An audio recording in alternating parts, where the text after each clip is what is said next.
할렐루야, 아멘. 수요 예배에 나오신 우리 성도님들을 사랑하고 축복합니다. 우리 앞뒤 좌우 성도님들을 바라보시면서 좀 환하게 웃으면서 인사해 볼까요? 참 잘 오셨습니다. 사랑합니다. 축복합니다. 네, 참 잘 오셨습니다. 사랑하고 축복합니다.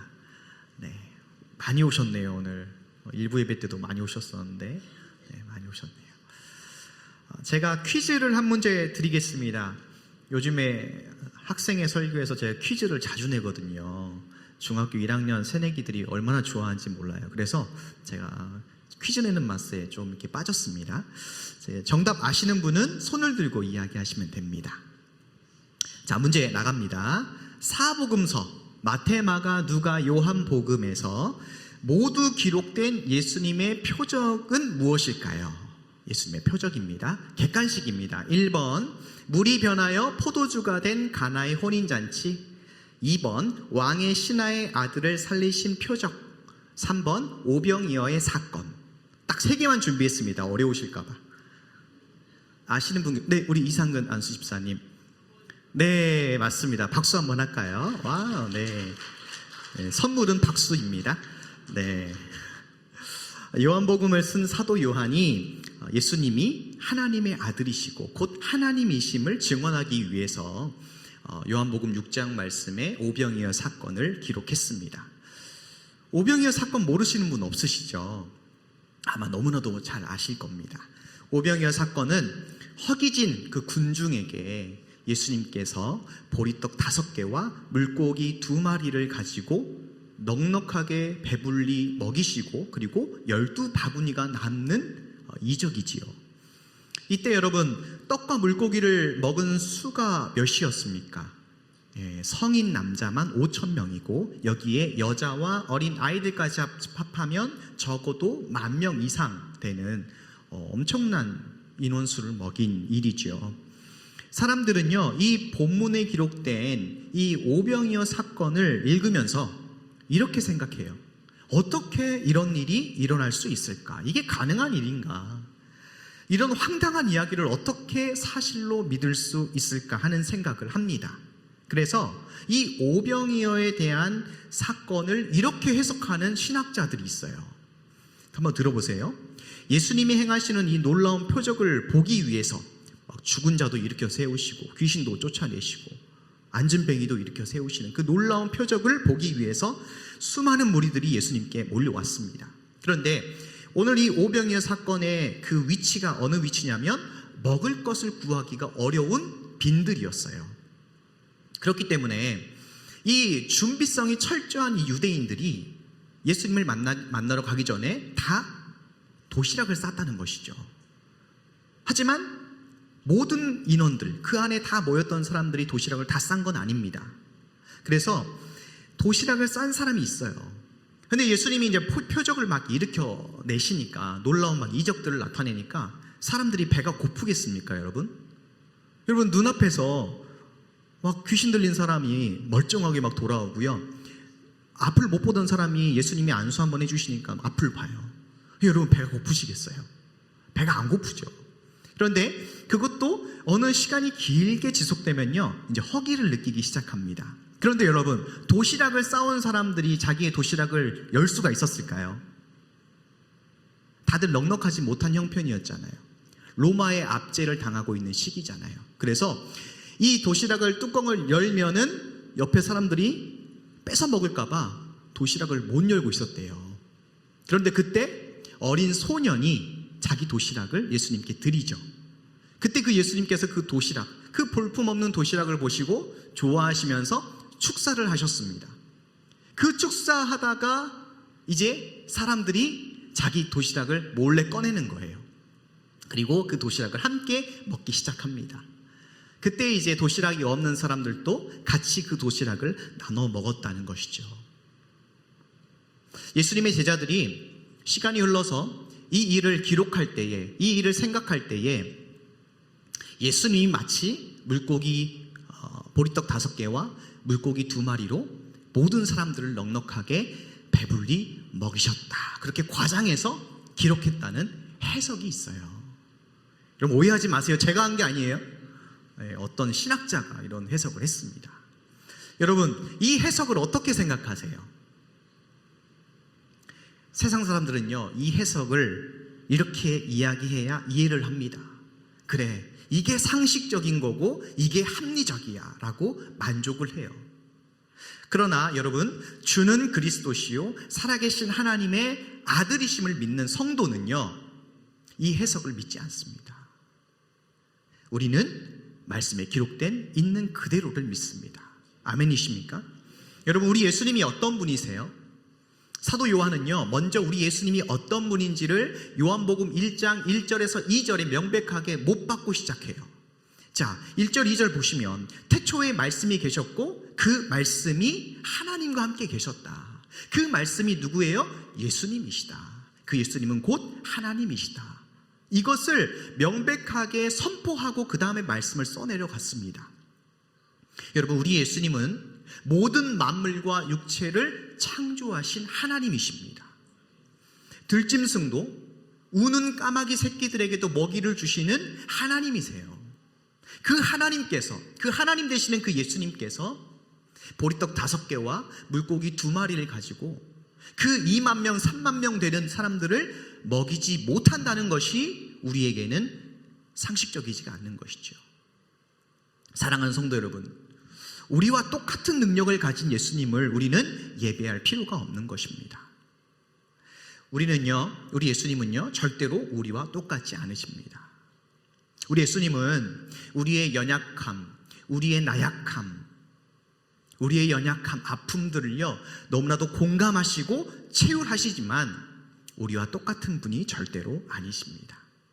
그렇기에 저와 여러분이 오늘 이 시간 피곤한 몸을 이끌고 예수님의 그 생명의 말씀을 듣기 위하여서 이 자리 가운데 나오신 줄 믿습니다. 여러분, 그 헛된 신학자들의 말에 흔들릴 필요 없이 우리는 말씀을 있는 그대로 믿고 나아가시는 우리 성도님들이 되시길 축복합니다. 아멘. 이 오병이어 사건이라는 이 놀라운 이적을 경험한 사람들이요, 이제 예수님을 자기의 왕으로 모시려고 했습니다. 여러분, 왜 그랬을까요? 뻔하죠. 5,000명을 먹였다니까요. 그 도시락, 그 볼품없는 도시락으로. 그러니 이제 예수님만 있으면, 당신만 우리 곁에 있으면 우리는 더 이상 배를 굶지 않아도 됩니다. 그런 마음이 있었기 때문에 그 다음날 일어나자마자, 눈 뜨자마자 예수님을 찾아갔습니다. 그런데 그곳에 예수님이 계시지 않았지요. 그래서 다시 그들이 서둘러 배를 타고 가버나움, 건너편 그 가버나움 동네에 들어갔는데 거기서 예수님을 만나게 됩니다. 그래서 6장 25절 말씀을 보시면 바다 건너편에서 만난 그 예수님을 뭐라고 얘기합니까? 라비여. 네, 주님이라고 얘기하지 않아요. 라비여, 선생님 언제 여기 이렇게 오셨습니까? 하면서 너무나도 밝은 모습으로 기뻐하는 거예요. 사람들이, 무리들이. 그런데 예수님의 반응은요, 달랐습니다. 26절 말씀 한번 우리 함께 읽겠습니다. 26절, 자, 시작. 예수께서 대답하여 가라사대 내가 진실로 너희에게 이르노니 너희가 나를 찾는 것은 표적을 본 까닭이 아니요 떡을 먹고 배부른 까닭이로다. 아멘. 예수님은요, 정확하게 아셨어요.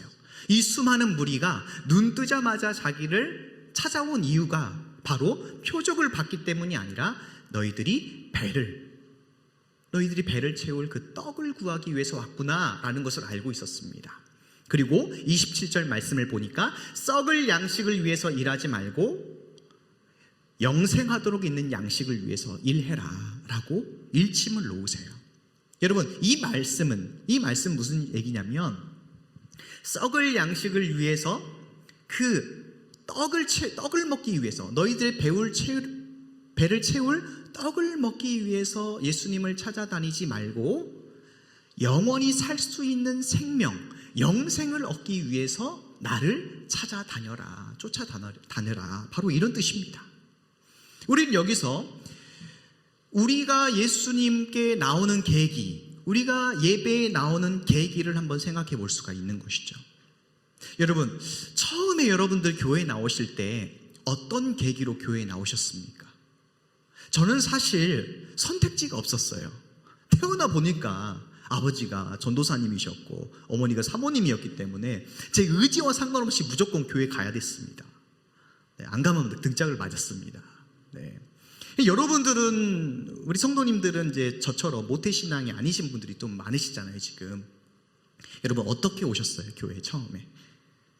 수많은 사람들이요, 다 어떤 문제를 해결하기 위해서, 병을 고침받기 위해서 그렇게 옵니다, 교회에. 그게 여러분 나쁜 걸까요? 좋은 걸까요? 나쁜 게 아니에요. 꼭 나쁜 것만이 아닙니다. 왜냐하면 여러분, 우리는 누구예요? 우리는 신이 아니라 바로 연약한 허물 많은 사람이기 때문입니다. 현실적인 욕구나 필요를 막 초월하면서 그렇게 살아가는 사람은 없어요, 이 세상에. 그래서 여러분, 처음에는요, 다 교회를 그렇게 나옵니다. 채우기 위해서, 해결받기 위해서 나옵니다. 그러나 예수님께서는요, 오래 믿으면서 여전히 떡을 찾는, 내 문제를 해결받고, 그리고 내가 세상에서 출세하기 위해서 예수님을 찾아오는 그 무리와 같은 사람들을요, 지금 책망하고 계시는 거죠. 이들의 이 무리, 예수님을 찾아왔던 이 무리의 중심은요, 하나님 중심이 아닙니다. 영생을 얻는 것이 목적이 아니에요. 오히려 자신의 육신적인 욕구가 중심이 된 사람들이에요.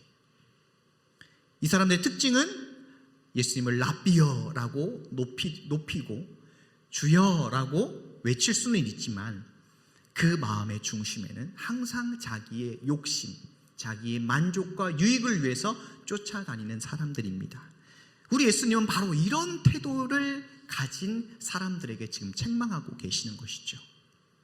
사랑하는 성도 여러분, 오늘 예배에 나오실 때 저와 여러분의 마음과 태도를 한번 생각해 봤으면 좋겠습니다.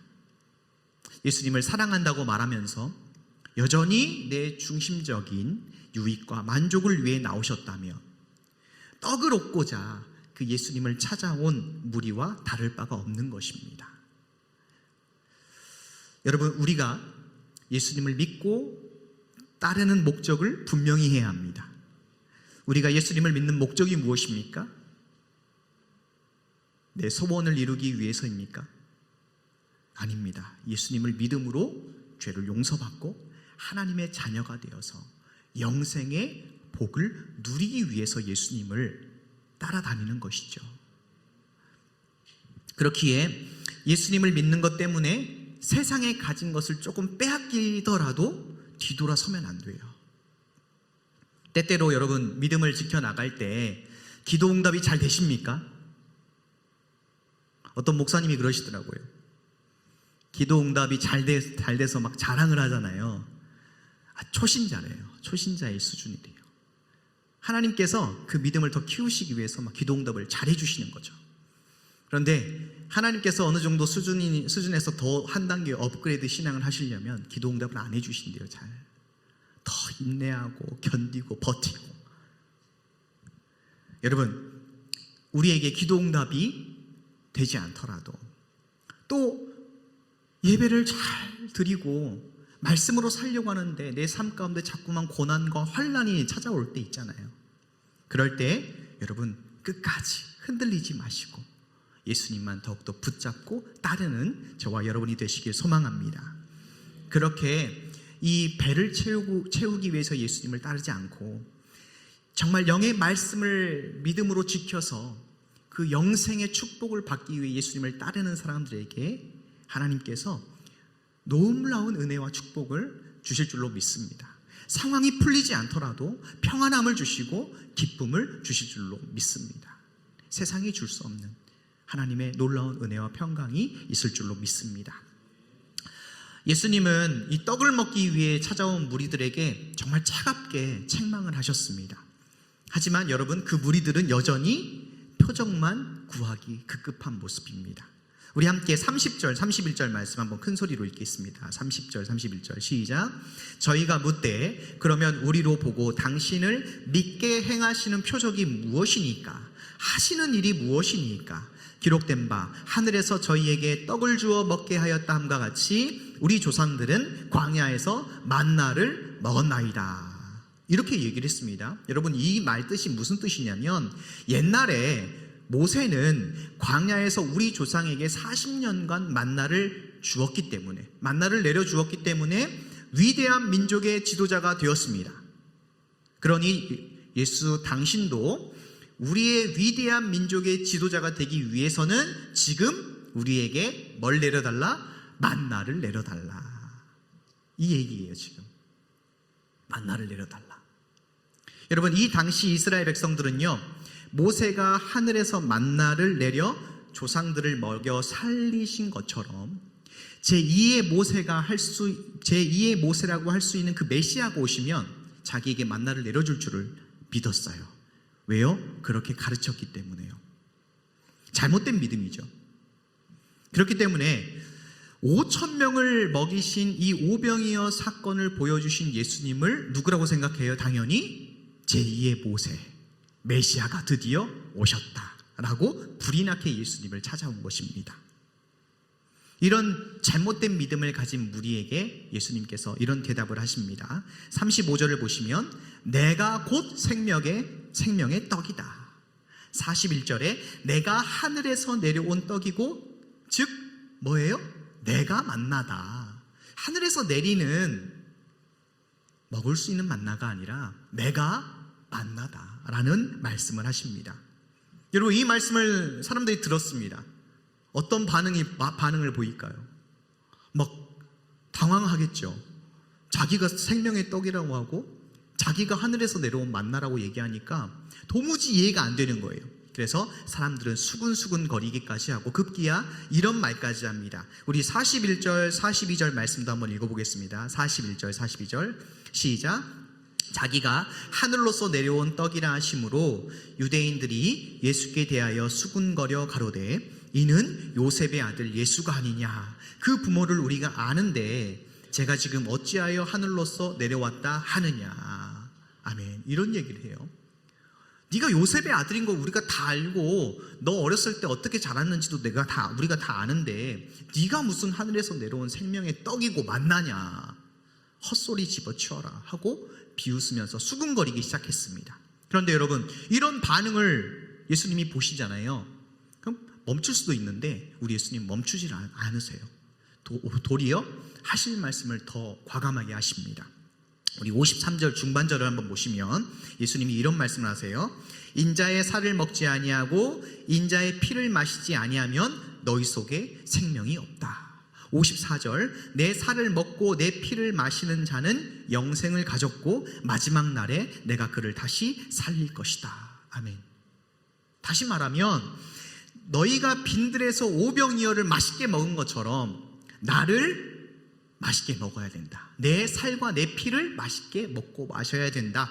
그러면 다시 배고프지도 않을 거고 목마르지도 않을 거고 영원히 살 것이다 라고 말씀하시는 것이죠. 제2의 모세, 예수를 제2의 모세라 생각하고 만나를 내려주실 것을 기대했던 이 무리들 입장에서 예수님의 이 말씀은 여러분 정상적으로 보이지가 않죠. 그리고 손가락을 어떻게 해요? 뱅뱅 돌리면서 미쳤다, 제대로 미쳤다 생각하고 예수님을 점점 떠나기 시작합니다. 예수님은 정말 우리와 달라요. 여러분, 수많은 무리가 생겼어요. 수많은 제자들이 생겼습니다. 알아듣지 못할 말씀을 굳이 해야 할 필요가 있을까요, 지금? 사람이라면 그렇게 하지 않죠. 하지만 우리 예수님은요, 이 한 번의 설교로 수많은 무리와 제자들이 떠날 것을 다 계산하고 그냥 말씀하시는 거예요. 심지어 여러분 66절에 보니까 예수님을 따라다녔던 제자 중에서도 떠난 사람이 생겼습니다. 네, 여러분 여기서 제자는요, 예수님께서 택하신 12제자가 아니에요. 예수님의 가르침과 그 표적을 보고 예수님은 대단한 분이구나, 위대한 선생이구나 하면서 따라다니며 충성했던 제자들이 많았습니다. 그 사람들이 다 떠난 거예요. 바로 그때 예수님이 12제자를 바라보시면서 이제 물어보시는 거죠. 너희도 가려느냐? 여러분, 시몬 베드로가 뭐라고 대답합니까? 우리 68절, 우리 69절 말씀 한번 읽어볼게요. 자, 68절, 69절 시작. 시몬 베드로가 대답하되 주여 영생의 말씀이 계심에 우리가 네게로 가오리이까? 우리가 주는 하나님의 거룩하신 자신 줄 믿고 알았삼나이다. 아멘. 시몬 베드로가 뭐라고 얘기해요? 영생의 말씀이 당신에게 있는데 우리가 어떻게 떠날 수 있겠습니까? 라고 얘기하는 거죠. 여기서 우리가 알 수 있는 것은 하나님의 말씀 앞에 두 종류의 사람이 있다는 것을 우리가 알 수가 있죠. 내 머리와 내 상황으로는 도저히 이해할 수 없는 그 하나님의 말씀을 들을 때 어떤 사람은 말씀을 떠나는 거죠. 어떤 사람은 그대로 있는 거예요. 이해가 안 됐지만, 너무나도 혼란스럽지만 있는 거예요. 시몬 베드로 그리고 12제자는 떠나지 않고 있었습니다. 여러분, 시몬 베드로의 이 영적인 상태 수준에서 여러분, 예수님의 말씀이 이해가 됐을까요? 나중에 이해가 됐을 거예요. 아마 예수님이 십자가에서 부활하시고 성령을 받았을 때 아마 이 말씀이 제대로 이해가 됐을 겁니다. 그래도 이해가 되지 않더라도, 완전히 이해가 되지 않더라도 생명의 말씀, 영생의 말씀이 당신에게 있습니다. 그래서 우린 가지 않습니다. 버티는 거예요. 버티는 거. 저와 여러분이 이 시몬 베드로처럼 때론 내 머리로, 내 삶으로 이해가 안 되는 말씀을 들을지라도 우리가 버티고 있어야 된다는 것입니다. 이 시몬 베드로가 이렇게 고백할 수 있었던 것은요, 본인의 의지로만은 되는 것이 아닙니다. 바로 하나님의 택하심의 은혜가 있어야 돼요. 하나님의 택한 자, 그리고 하나님의 은혜 입은 자의 특징이 바로 이런 특징이에요. 버티는 거예요. 뭐라고 하든. 성도 여러분, 우리는 어느 편에 속해 있습니까? 혹여 예수님의 말씀이 나에게 유리하고 듣기 좋을 때만 아멘 하면서 받아들이지진 않습니까? 듣기 어렵고 또 싫을 때는 귀를 닫고 어물쩍 넘겨버리지 않으십니까? 제가 그러더라고요. 다른 사람 볼 필요 없이 제가 그렇습니다. 우리는 시몬 베드로처럼 영생의 말씀이 당신에게 있습니다. 나는 떠나지 않겠습니다. 이렇게 날마다 고백하시는 저와 여러분이 되시길 소망합니다.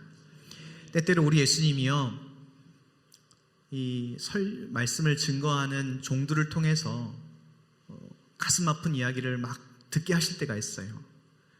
설교하는 종들은 그걸 의식하고 얘기하는 게 아니에요. 그런데 듣는 분이 나에게 하는 말씀인가 보다, 나를 저격하는 말씀인가 보다 생각하죠. 그럴 때가 있잖아요.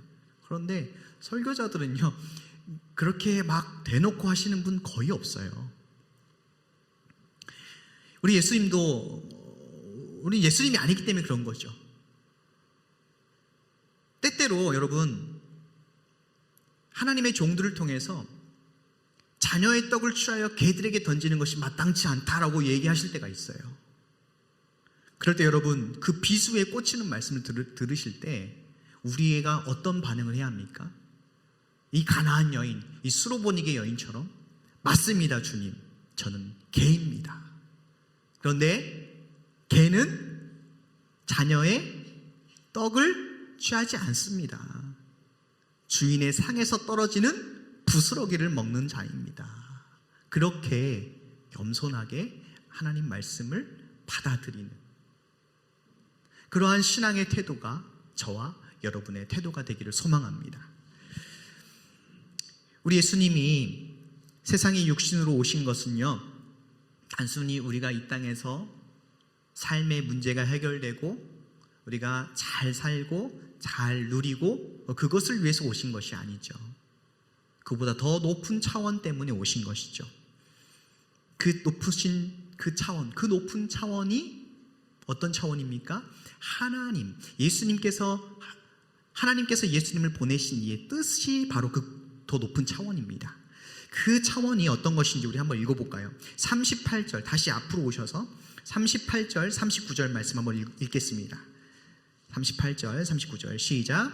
내가 하늘로서 내려온 것은 내 뜻을 행하려 함이 아니요 나를 보내신 이의 뜻을 행하려 함이니라. 나를 보내신 이의 뜻은 내게 주신 자 중에 내가 하나도 잃어버리지 아니하고 마지막 날에 다시 살리는 이것이니라. 아멘. 여러분, 예수님을 보내시니, 다시 말해서 하나님 아버지의 뜻이 여러분 무엇입니까? 예수님이 무리들에게 말씀하신 것처럼 당신의 살과 피를 주기 위함입니다. 왜 예수님께서 이 무리들에게 이렇게 어렵고 난해한 말씀을 하셨을까요? 내 살을 먹고 내 피를 마셔라. 그것은 일부러 하신 게 아니라 예수님이 이제 얼마 후에 자신이 어떻게 죽을지를 알고 얘기하신 거예요. 얼마 후에 자신이 그 십자가라는 그 형틀에서 살이 찢기고 피를 흘릴 것을 생각하고 말씀하신 것입니다. 십자가에서 비참하게 죽어가는 것, 십자가에서 살점이 떨어지고 피가 낭자하게 바닥에 떨어지는 것이 바로 우리를 살리기 위한 하나님 아버지의 높으신 뜻인 거예요. 그래서 내 살과 피를 먹고 마셔라. 그 예수님의 십자가의 대속의 그 은혜를 받아들여라. 이 의도로 말씀하신 거예요. 여러분, 믿음이 무엇입니까? 믿음. 너무 많이 듣는 거잖아요. 믿음은 여러분 말씀을 들을 때 고개를 끄덕거리는 것이 믿음일까요? 믿음은 의심하지 않고 긍정적인 사고 방식으로, 긍정적인 태도로 그 마음가짐을 말하는 걸까요?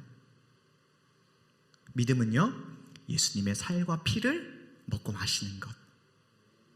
다시 말해서 예수님의 대속의 그 구속의 은혜, 그것을 받아들이는 것.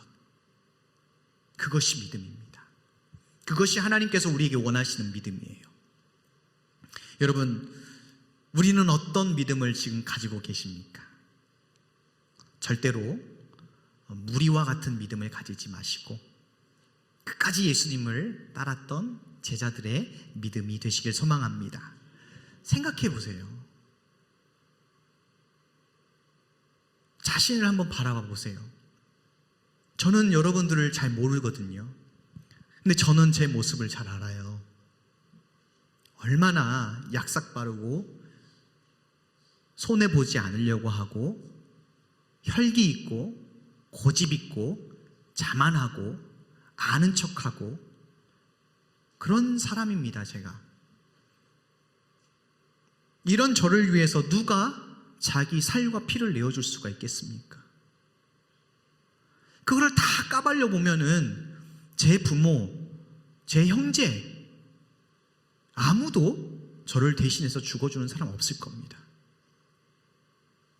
그런데 우리 예수님께서 다 아시면서 저를 살리시기 위해서, 여러분을 살리시기 위해서 살과 피를 나누어 주는 그 십자가에서 죽으셨다는 것.